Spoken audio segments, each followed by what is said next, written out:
Êxodo capítulo de número 3, nós vamos ler dos versículos 1 até o versículo de número 6, e depois nós leremos outros versículos mais à frente. Vamos lá. Apacentava Moisés o rebanho de Jetro, seu sogro, sacerdote de Midian, e levando o rebanho para o lado ocidental do deserto, chegou ao monte de Deus, a Horebe.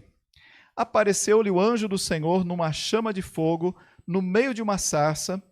Moisés olhou, e eis que a sarça ardia no fogo, e a sarça não se consumia. Então disse consigo mesmo: irei para lá e verei essa grande maravilha. Por que a sarça não se queima? Vendo o Senhor que ele se voltava para ver, Deus, do meio da sarça, o chamou e disse: Moisés, Moisés! Ele respondeu: eis-me aqui.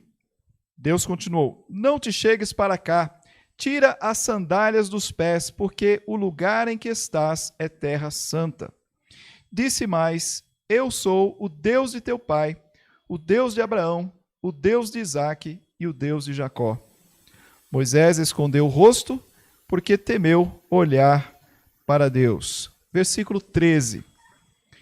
Disse Moisés a Deus: eis que quando eu vier aos filhos de Israel e lhes disser: o Deus de vossos pais me enviou a vós outros, e eles me perguntarem: qual é o seu nome? Que lhes direi? Disse Deus a Moisés: eu sou o que sou. E disse mais: assim dirás aos filhos de Israel: eu sou, me enviou a vós outros. Eu sou, me enviou a vós outros.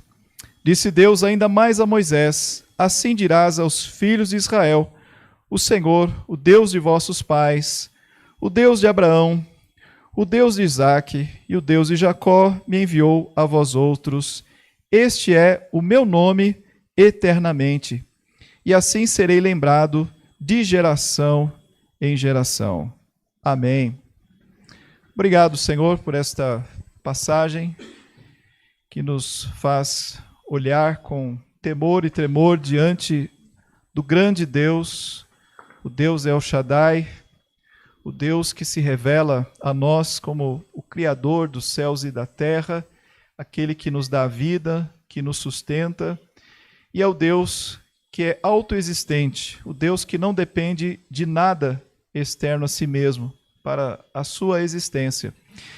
Pedimos, Senhor, que o Senhor nos tenha misericórdia das nossas vidas e nos ensine através desta passagem este tão grande ensinamento acerca de si mesmo, que nos ajudará a compreendermos acerca da realidade como nós a vemos, sobre nós mesmos, e aprendermos a depender de Ti. Nós Te louvamos, pedimos, Senhor, que o Senhor fale aos nossos corações neste momento, em nome de Jesus. Amém, Senhor. Amém.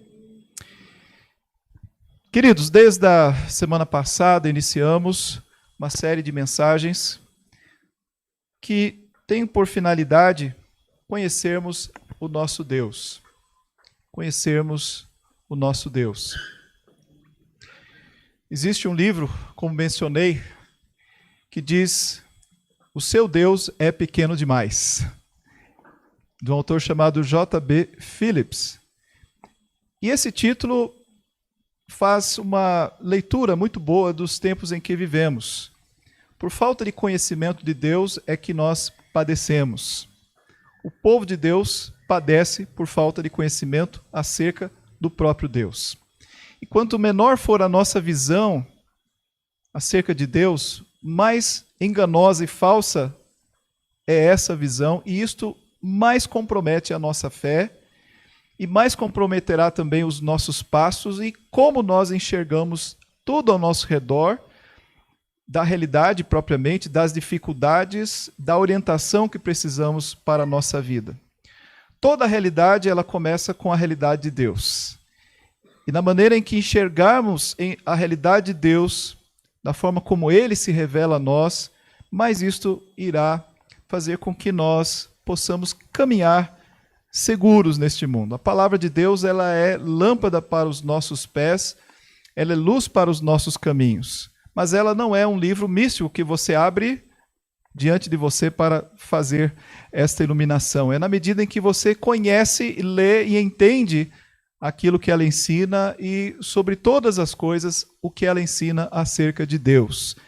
É por isso, queridos, que nós estamos caminhando aqui num lugar que é uma terra santa, por excelência. Nós estamos mirando, olhando para aquilo que é infinitamente profundo, algo que ultrapassa a nossa capacidade de compreensão, mas da qual nos é dada pelo próprio Deus uma capacidade, uma condição de enxergarmos aquilo que Ele quer que nós vejamos, para que a partir daí possamos ter um chão a pisar, possamos ter uma fé a crer, tenhamos aqui uma vida, né, e vida em abundância, a partir da visão correta sobre Deus. Na semana passada nós falamos sobre a santidade de Deus e vimos como isso tem implicação em tudo aquilo que pensamos em relação a Deus. Não apenas a visão da moralidade perfeita de Deus, mas aquele ser que transcende toda a realidade, o Deus que é separado. Hoje nós queremos perceber esta autoexistência de Deus e o quanto isto é determinante para a forma como nós enxergamos Deus, a forma como nós compreendemos Deus. Isso está na Bíblia, isso está na nossa confissão de fé, esta visão acerca de quem Deus é. Queridos, existem perguntas que um homem faz quando o chão treme aos seus pés. E é isto que nós vimos no texto acontecer a um homem de 80 anos de idade que estava cuidando de um rebanho de ovelhas que não lhe pertencia, que estava ali como um fugitivo já há 4 décadas no deserto de Midian, escondido ali na família do seu sogro Jetro, um homem que havia trocado o palácio de Faraó pelo pó do exílio, daquele deserto onde ele estava vivendo, e possivelmente Moisés já não tinha grandes planos na sua vida, a não ser morrer como um anônimo, cuidador de ovelhas do meio do deserto e com seu cajado na mão. Mas de repente algo extraordinário aconteceu. Um arbusto estava queimando no meio do deserto.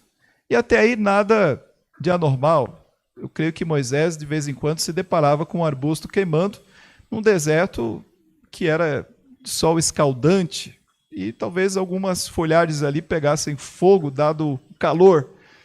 Mas o que ele via era algo inusitado. Ele observou que aquele arbusto especial, ele estava em fogo chamejante, as chamas estavam ali, mas não havia, ele não consumia aquele arbusto. Como o texto nos fala, a sarça ardia e não se consumia. A sarça ardia e não se consumia. O fogo queimava sem combustível. A chama, ela estava ali presente, mas sem se alimentar de nada. Ela existia por si mesma. Note que, naquele instante, Deus pregava a Moisés um sermão sem palavras, apenas através da visão daquilo que ele estava tendo. E Deus falava sobre quem ele é.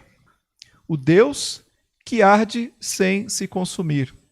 Um Deus que não se alimenta de nada externo a ele. Um Deus que não depende de absolutamente nada para a sua própria existência. Moisés, então, faz uma pergunta que certamente é a mais importante para a humanidade. Moisés dirige a pergunta a Deus acerca do seu nome.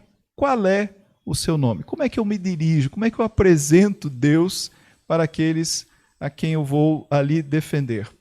No mundo antigo, conhecer o nome de uma divindade era uma necessidade para poder conhecer o caráter, conhecer o poder dessa divindade e, no sentido pagão, até dominar esta divindade, não é? À medida que você conhecia, ela se revelava.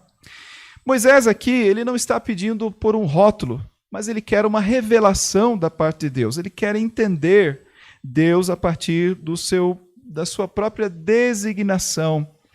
E a resposta de Deus é aquilo que tem ecoado ao longo desses milênios e chegando até os nossos dias. Uma revelação que é plena, perfeita em relação a Ele e é única e que não pode ser comparado, que não pode ser dado a mais ninguém, a mais nada, a não ser ao próprio Deus. A resposta dele: eu sou o que sou. O meu nome é este, eu sou o que sou. Um dos teólogos reformados, nome A.W. Pink, Arthur Pink, no seu livro Os Atributos de Deus, ele começa o seu livro, na verdade, antes de falar de atributos como justiça, de amor ou poder de Deus, ele fala acerca da solitariedade de Deus. Solitariedade, ele inventou esse termo, não é? Para refletir aquilo que Deus é antes de toda a criação, antes que houvesse anjos, antes que houvessem estrelas, antes que houvesse o próprio átomo, Deus estava lá. Deus é Deus. E Deus já era completa e infinitamente Deus, bem-aventurado eternamente em si mesmo, sem precisar de absolutamente nada externo a Ele para ser Ele, completo, pleno, absoluto e bem-aventurado. Então, esse nome que Deus se revela, ele mostra o coração daquilo que o próprio Deus é. Queridos, nós vivemos numa época, numa cultura pragmática. Nós queremos saber não só o que são e quem são as pessoas, mas nós queremos saber para que elas servem. Você já deve ter recebido essa pergunta, mas o que você faz? E muitas vezes a pessoa que faz essa pergunta, ela quer saber, né, qual que é a sua utilidade para a sociedade, não é? Quero saber onde você se encaixa dentro da sociedade. É claro, se um pai de uma moça recebe, né, a visita de um futuro namorado, talvez uma das primeiras perguntas seja essa, né? Mas o que você faz? Eu quero saber, né? Só para uma precauçãozinha, né? O que você faz? Mais do que quem você é, eu quero saber o que você pode oferecer efetivamente para a minha filha. E essa visão pragmática, ela adentra a igreja e atinge Deus. O ser humano não quer simplesmente saber quem Deus é. Ele quer saber, mas o que Deus pode fazer por mim? O que esse Deus pode mudar na minha realidade? Perceba, meus queridos, que no texto em que nós lemos, é exatamente esse tipo de idolatria ao pragmatismo que o próprio Deus vai combater. Deus não vai dizer a Moisés o que ele tem ou pode fazer, oferecer, mas ele vai mostrar quem ele é. E o que ele é responde de uma forma muito abrangente, né? É a realidade do próprio Deus. Deus, ele é aquele que existe por si mesmo, de si mesmo e em si mesmo. É aquele que pode ser tudo aquilo que efetivamente nós precisamos. Eu quero que você saia daqui com a seguinte frase: porque Deus existe por si mesmo, ele se basta a si próprio. E por Deus se bastar a si próprio, ele é suficiente para mim e para você. Eu quero que você entenda isso. Por Deus se bastar, ele é suficiente para você e para mim. E na medida em que nós formos refletindo acerca disso, vamos perceber a importância de Deus se bastar, como isso é necessário para nós. Em primeiro lugar, nós aprendemos no texto que Deus tem um nome que a criatura não pode inventar. E isso faz toda a diferença para nós. Repare em algo profundamente humilde nesta cena, em que Moisés se apresenta diante de Deus, mas Moisés não consegue dar um nome a Deus. Deus é um ser, é algo tão extraordinário e tão fora de toda a caixinha humana, que o ser humano ele não consegue atribuir a esse Deus um nome que lhe seja próprio. Somente o próprio Deus é quem, na sua revelação, pode nos mostrar quem ele é. Nós dependemos da dessa revelação da parte de Deus. Não pode haver aí invenção da parte do homem, não é a criatividade do homem, não é a percepção do homem em relação àquilo que ele vê, mas é a identificação que vem do próprio ser de Deus ao homem. E note como isso é importante. Quando nós lemos o livro do Gênesis, vemos que quem dá o nome a Adão é o próprio Deus. A partir daí, Adão, recebendo autoridade da parte de Deus, é quem dá nome aos bois, aos animais, né? É ele quem passa a dar nome dentro da autoridade que Deus conferiu a ele. Mas ao homem, somente o próprio Deus pode dar esse nome. Assim também, nós não escolhemos nascer. Nós não escolhemos o nosso próprio nome. E nós também não escolhemos morrer. Tudo isso vem de fora de nós. Nós somos seres que são definidos de fora para dentro. Tudo é externo a nós. E quando Moisés então pergunta qual é o seu nome, ele está confessando, sem perceber, a distância infinita entre a criatura e o seu Criador. Aquele que precisa que lhe digam quem ele é, o seu nome, e tudo que vem a ele é derivado daquele que diz a si mesmo quem ele é, o próprio Deus. Um outro autor, teólogo, Herman Bavinck, também reformado, ele observa que todos os nomes de Deus na Escritura são, na verdade, condescendências de Deus, para que nós pudéssemos entender algum aspecto da realidade de Deus como ele é a nós. Então, no teologuês também se usa o termo linguagem de acomodação. De novo, é Deus tentando não, né? Deus efetivamente falando numa linguagem que possa ser compreensiva a nós, realidades que são infinitamente grandes no próprio Deus.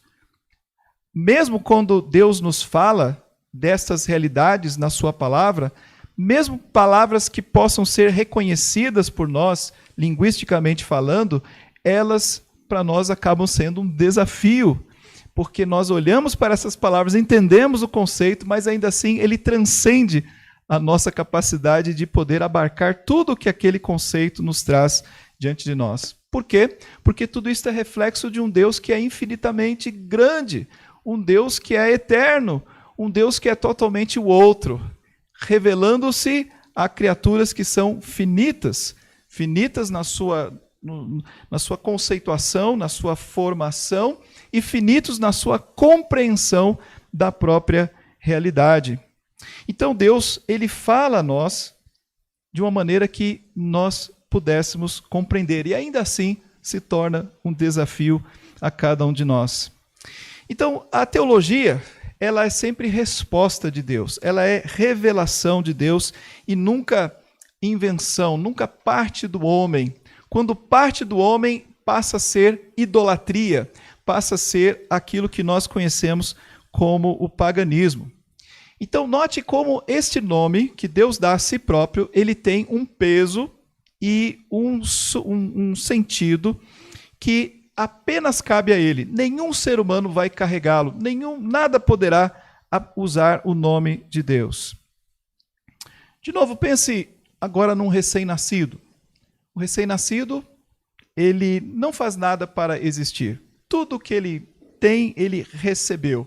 Ele não contribuiu com nenhuma célula dele, ele não assinou nenhum contrato, ele não pediu para vir ao mundo, ele é simplesmente resultado, ele é causa dos seus pais e, em última instância, Deus, que deu a vida.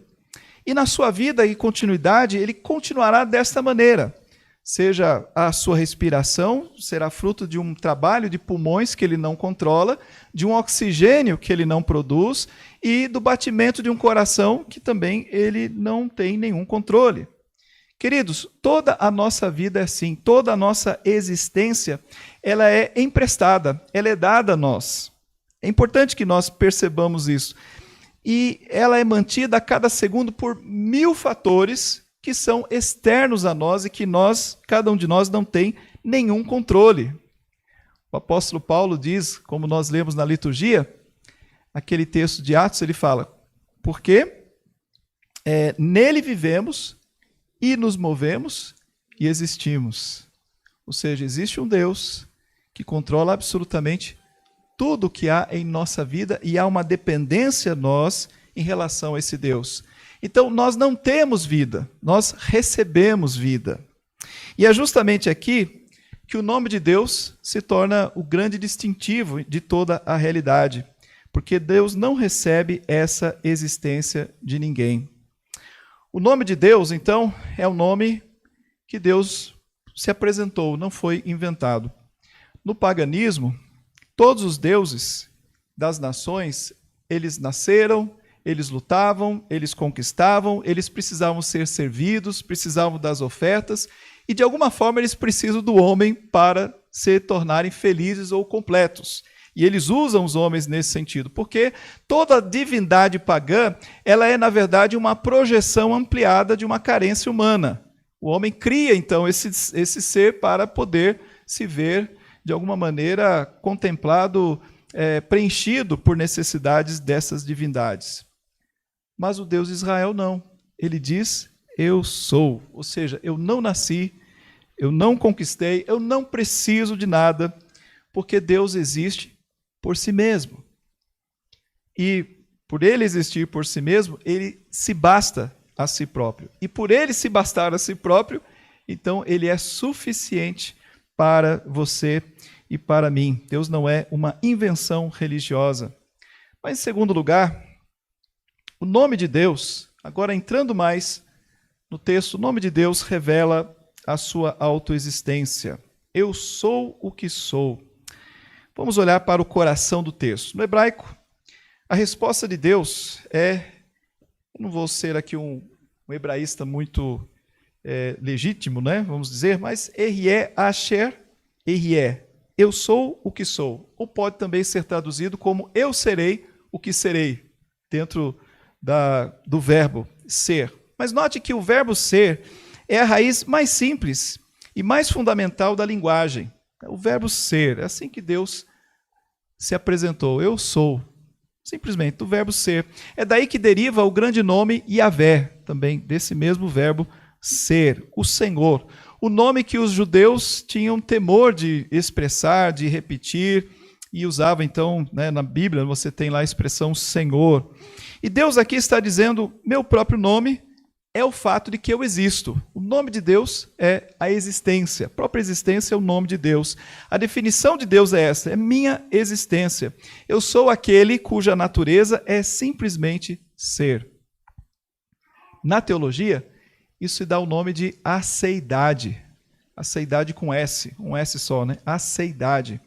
É um termo latino que significa de si mesmo. Berkhoff, que é um dos grandes teólogos, e eu fico citando aqui alguns teólogos, e isso é importante para a gente ter um quadro de referência. Mas Berkhoff, na sua teologia sistemática, ele trata da autoexistência de Deus como sendo o primeiro dos atributos chamados incomunicáveis. Note que Deus tem atributos que são comunicáveis, porque encontram um reflexo na nossa vida. O amor, a justiça, o poder, de alguma forma, você tem elementos que refletem isso. Mas há outros atributos que são incomunicáveis, ou seja, não há nenhuma relação conosco. E este é um desses atributos. Não há nada em nós que seja autoexistente e nem próximo disso. Então, Berkhoff, ele faz que nós percebamos que esta realidade não é uma questão filosófica. Nós não estamos aqui filosofando acerca de Deus. Nós estamos nos ancorando na própria realidade de Deus, baseado na sua palavra. Note João capítulo 5, versículo 26. João 5, 26. O texto diz assim, o Pai, Jesus fala acerca do Pai. O Pai tem a vida em si mesmo. Ou seja, Deus tem vida em si próprio. Ele é a vida. Ele tem vida em si. Deus, portanto, ele não tem vida emprestada. Deus é vida em si mesmo e por si mesmo. Para podermos enxergar isso de uma forma ilustrada, pense na lua e no brilho da lua. Que dia de lua cheia, isto ilumina o caminhar do viajante, através do reflexo desta luz. Mas note que a luz da lua não é dela própria. A lua rouba esse brilho do sol, ela pega emprestada, ela deriva, ela reflete algo que não é dela. Pensa o que seria a lua se não fosse o sol. Seria uma rocha escura, perdida e invisível para nós, possivelmente, né? Não a olho nu, algo que ficaria lá perdido no meio do universo. Mas a lua só é percebida e ela nos ilumina, na verdade, por causa do brilho que vem do sol. E é assim exatamente que nós somos. Eu e você somos como a lua. Nós não temos brilho próprio. Tudo é derivado, tudo vem de Deus. Note, tudo que é bom, tudo que é belo, tudo que é vivo, é reflexo de outro. Note isso, lá em Tiago fala, né, que todo dom perfeito, né, vem do Pai das luzes, de quem não pode haver variação ou sombra de mudança. Tudo que nós somos e tudo que temos é derivado do próprio Deus. A nossa inteligência, a nossa força, o nosso fôlego, tudo é emprestado, tudo vem do sol e nós somos apenas luas que refletem a realidade de Deus. Por isso que a palavra de Deus diz que os céus proclamam a glória de Deus, porque os próprios céus são reflexo daquilo que Deus é. Eles apenas iluminam e quando a gente olha para aquela beleza, é apenas uma iluminaçãozinha que Deus nos dá para percebermos a sua grandeza. E assim é quando vemos uma criança, um bebê, e nos admiramos com a beleza do bebê, com a proporção do bebê, com a vida ali, com as células, com tudo que aquele bebê é, nós estamos apenas admirando a criação de Deus como um reflexo deste sol. O bebê em si não deve ser adorado, né? Mas ele apenas deve nos levar a olhar a Deus e agradecer a Deus pela vida. Packer, um outro grande teólogo, escreveu um livro sobre o conhecimento de Deus, e esse você deve ler também. Ele expressa essa verdade de uma forma também muito importante. Olha só, Packer ele insiste que Deus jamais precisou criar o mundo. Deus precisava criar o mundo? Não. Deus nunca precisou criar o mundo. Não havia em Deus, como o Pink falou antes, né? Não havia em Deus nada a ser preenchido. Deus não tinha nenhuma carência a ser preenchida, nenhuma necessidade. Deus não tinha nenhuma solidão para ser curada. Ele não tinha nada. O Pai, o Filho e o Espírito Santo viviam de forma harmônica, desde toda a eternidade, numa comunhão de amor perfeito. Mas quando Deus então criou, ele não criou por necessidade, mas por transbordamento. Aí um termo interessante, né? Ele não criou nada por necessidade, mas por transbordamento. Deus não fez nada para receber, mas para dar. Deus fez para dar. E é por isso que Paulo declara também, né, em Atenas, que quando ele está ali no Areópago, que ele não é servido por mãos humanas como se de alguma coisa precisasse. Porque Deus não precisa de nós. Ele não precisa nem da realidade que existe. Jó também ouviu isto da própria boca de Deus. Quem primeiro me deu a mim para que eu haja de retribuir-lhe? Deus faz essa pergunta, e é uma pergunta dentro de um contexto interessante, porque Jó ali está sem compreender por que chegou naquele ponto, por que está sendo tratado assim. Isso levanta questionamentos no coração de Jó, e Jó está bravo com Deus e tal, e Deus vai perguntar, peraí, Jó, senta aqui, deixa eu conversar com você, não é? Mostrando qual é a realidade. Então note que conhecer a Deus faz com que nós tenhamos os nossos óculos limpos para enxergarmos a realidade como ela é, e isso tem um efeito muito prático sobre a nossa própria vida. Perceba então a gravidade disto. Tudo que existe no universo existe de forma contingente. Ou seja, poderia não existir. Você e eu não somos necessários. Eu e você não precisávamos existir. A única criatura ou ser que precisa existir é Deus. Fora dele, nada mais precisa existir. E tudo aquilo que existe só existe por causa de Deus, que com a sua providência e por sua razão, propósito e glória, sustenta por sua vontade. eu não preciso existir nem no dia de hoje, nem no dia de amanhã, porque isso não vai melhorar nem piorar nada no aspecto daquilo que poderia mudar Deus, porque Deus continuará sendo Deus e a realidade também continuará sendo, mas o único ser necessário é Deus. Então, de novo, porque Deus existe por si mesmo, ele se basta. E por ele se bastar, ele é suficiente para mim e para você. Em terceiro lugar, há uma outra importante verdade, que é o nome de Deus, que revela a sua simplicidade. Sim, parece que não cabe essa palavra quando a gente fala de Deus, né? Simplicidade de Deus. Já pensou que Deus é simples? Pois é, no teologuês nós podemos dizer que Deus é simples, mas isso não significa que Deus seja fácil de ser compreendido, não é nada disso. Quando a gente usa essa expressão que Deus é simples, nós queremos dizer que o nosso Deus não é feito de partes, ele não é um Deus composto, ele é um Deus único. Ele é um Deus só. A Confissão de Fé de Westminster diz assim, lá no capítulo 2, que Deus é um espírito puríssimo, invisível, sem corpo, partes ou paixões. Quando nós, então, falamos que Deus é simples, queremos dizer que Deus não é feito de pedaços, né? Deus não é a soma de partes. Ele poderia ser um pouco justiça, um pouco amor, um pouco misericórdia, né? E você vai santidade, e assim você junta pedaços para formar um todo. Não. Deus não tem medidas disso e medidas daquilo. Deus é perfeitamente tudo aquilo que ele é. Em Deus, todos os seus atributos, eles são idênticos à sua essência. Então, aquilo que Deus tem é aquilo que ele é.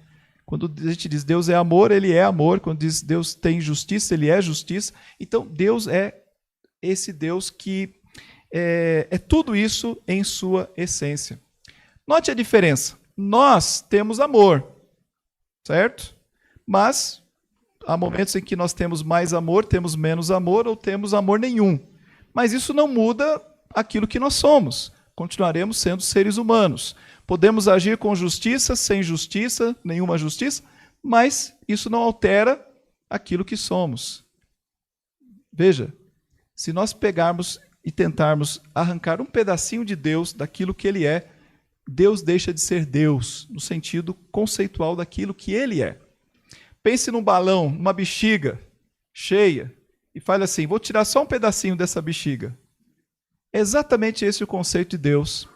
Então, note como é necessário que nós tenhamos uma visão do todo de Deus. Quando nós temos uma visão parcial de Deus, é a mesma coisa que tentar tirar um pedaço da bexiga. Nós não teremos a visão de Deus. Ou Deus é todo, como ele se apresenta, ou ele não é Deus.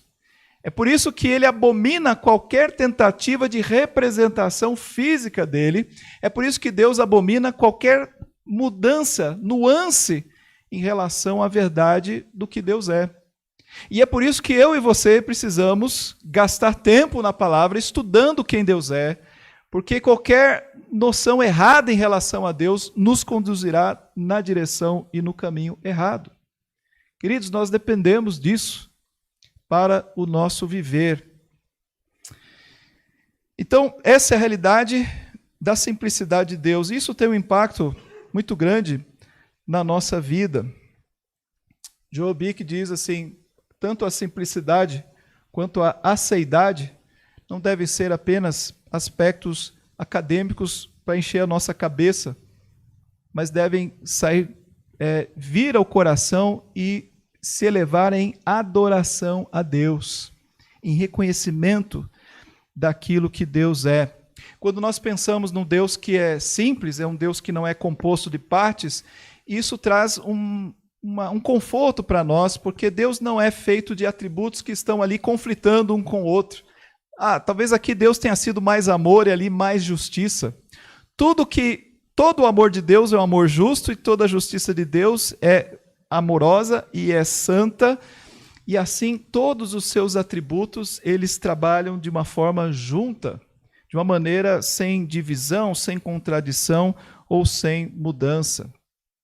Note quanto isso também tem um impacto na visão que você tem de Deus, porque Deus, ele é indiviso. Onde Deus está, ele está completamente ali. Jesus nos ensinou no Sermão do Monte que quando você quiser orar, entre no teu quarto, fechada a tua porta, orarás a teu Pai que está em secreto, e teu Pai que está em secreto te recompensará. Entenda o seguinte, Deus estará ali no quarto completo, inteiro. É como se houvesse um Deus, né? Ou Deus estivesse só para você ali. Não tivesse mais nada no mundo. Deus está completamente ali, só para você, só te ouvindo. Para nossa mente é difícil entender isso, né? A gente pensa assim, Deus está lá no Japão, na China, tem coisas tão importantes, tem guerra ali, tem não sei o quê, Deus deve estar mais... E aqui ele dá uma atençãozinha assim. Não, a Bíblia diz que onde Deus está, ele está totalmente ali. Agora pense na realidade do inferno, um lugar que para nós é absurdo só de tentar imaginar e pensar, Deus está ali no inferno. Por quê? Porque Deus não pode deixar de estar em qualquer lugar que ele mesmo não tenha criado. Deus está presente também com a sua ira. Então, queridos, isso tem para nós uma implicação muito grande na forma como nós enxergamos a esse Deus autoexistente. Porque Deus existe por si mesmo, ele se basta, e por se bastar, ele é suficiente para nós. O que nos dá tranquilidade é o fato de que Deus, ele se basta, que Deus se sustenta. Finalmente, o nome que se cumpre em Cristo Jesus. Se nós parássemos aqui, nós teríamos uma doutrina majestosa, mas ainda assim distante, fria, uma realidade de Deus lá e nós aqui. No entanto, nós precisamos olhar a continuidade dessa história e da revelação de Deus em Cristo Jesus. E vemos que lá em João capítulo 8, versículo 58, o Senhor Jesus, ali no templo, diante dos judeus, ele fez uma das mais extraordinárias revelações que o ser humano poderia conhecer. Ali, diante daqueles judeus, Jesus, que é o Verbo de Deus, aquele que se fez carne, vestiu-se da carne, andou pela Galileia, e lá diante daqueles judeus orgulhosos, quando disseram assim, olha, nós somos filhos de Abraão, quer saber? Somos filhos de Abraão. E aí Jesus diz, em verdade vos digo, que antes que Abraão existisse, eu sou. Antes que Abraão existisse, eu sou. Veja, Jesus não fez aí uma confusão gramatical não, né? Ele poderia ter dito, antes que Abraão existisse, eu existia. Mas ele faz questão de ligar a sua realidade àquela manifesta por Deus a Moisés, e que era tão bem conhecida daqueles judeus. Imagina o impacto de uma Scania batendo de frente com aqueles homens quando Jesus disse estas palavras. Era uma ousadia que não cabia a um ser humano. E a resposta deles no texto demonstra exatamente esse impacto. O versículo seguinte diz que eles pegaram em pedras para atirarem nele, porque era uma blasfêmia o que Jesus estava dizendo. Ele estava se comparando ao eu sou, ele estava se colocando no lugar do eu sou. Queridos, isto mostra que ou Jesus era extremamente arrogante, mentiroso, para dizer o mínimo, ou ele estava dizendo a verdade. Não há um meio termo em relação a isso. Não há como perdoar Jesus por um erro desse. Ou é verdade, ou é totalmente mentira. Você não consegue ter um meio termo aí para aplicar a Jesus. De fato, Jesus, ele se apresenta como eu sou, e na sua graça ele mostra que ele não apenas era o eu sou, agora ele é eu sou o pão da vida. Eu sou a porta das ovelhas, eu sou o caminho, a verdade e a vida, eu sou a videira verdadeira, eu sou a ressurreição e a vida, eu sou a luz do mundo, eu sou o bom pastor. O eu sou, visto, visível, manifestado entre os homens. Veja a glória disto.